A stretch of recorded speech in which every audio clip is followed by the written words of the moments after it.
Hey, Bob here. It's Wednesday, April 1st, April Fool's Day, 2026. And I finally got up enough courage to come back into the workshop. I had this waiting for me up here. And honestly, I wasn't sure if my right eye was capable of doing this work. But to my surprise and delight, it was. I just want to show you my setup here. I'm going to just kind of walk around it. I've been doing it this way for 34 years now.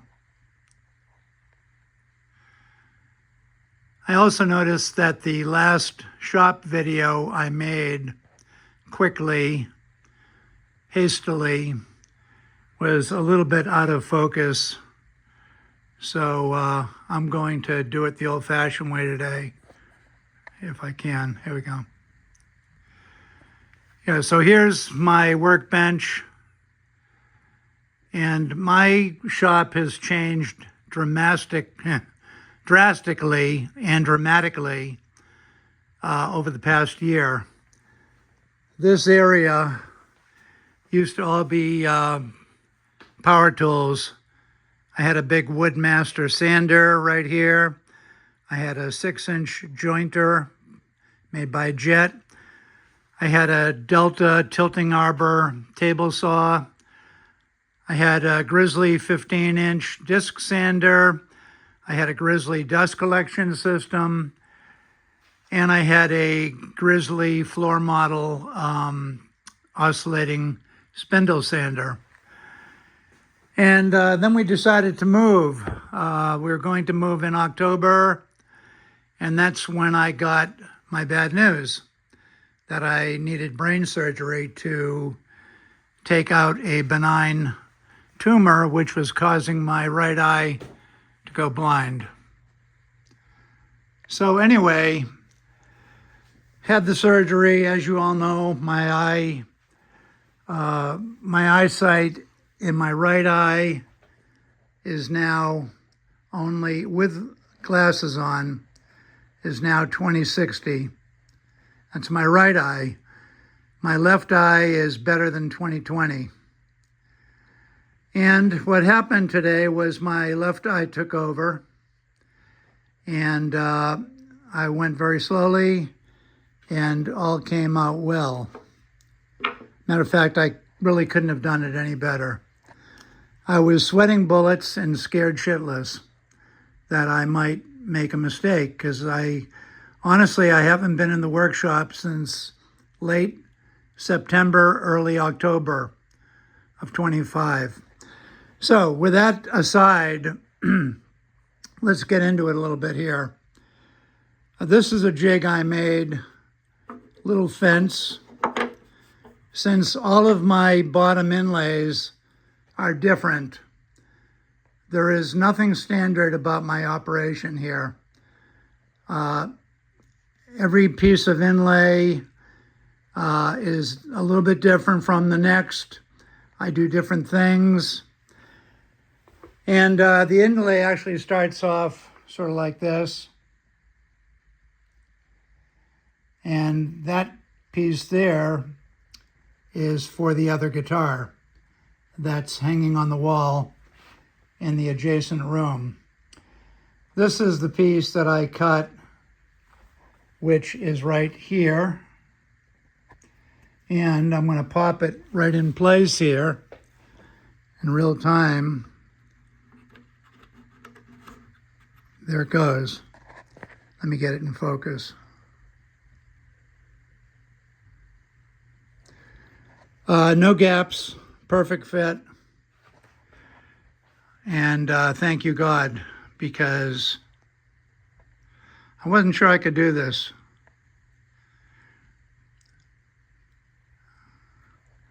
Okay, so essentially, I'm going to pop this out for a moment. Essentially what I do is I take my Dremel tool. It has a little bit less than 1/8 of an inch bit. Probably got it from StewMac. Of course, the router base here came from StewMac. And this is a Dremel 2001 old school multi-speed electric, not battery operated. And what I do is I start off by routing. Let me just see if I can get a little pointer here. I'll use a pencil. Oops. It's hard to hold this, stay in focus, and so on. I start off by routing a channel right down the middle. And then what I do is little by little, I move my fence over. You can see my register lines. I do the same on both sides. And I just, little by little, I move the fence over and until I get it perfect on both sides. Now, I do plunge route with this router. It doesn't have a plunge base. Oops, sorry. But I do plunge route the middle. I essentially route out the middle chunk, and I leave about 1/16 of an inch of wood on each side. But the middle part, I plunge route out. I take a series of perhaps 50 plunges to hog out the middle.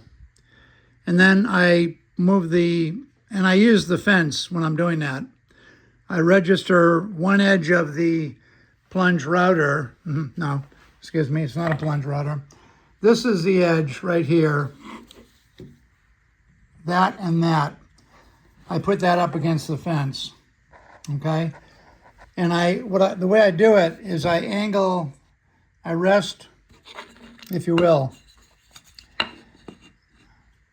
I rest one edge like that on the guitar, and then I plunge down and I make the hole. Then I move it a little bit and do another one until I've plunge routed a series of, let's just say, 50 holes. And then I gradually just route it all together to get a nice routed channel.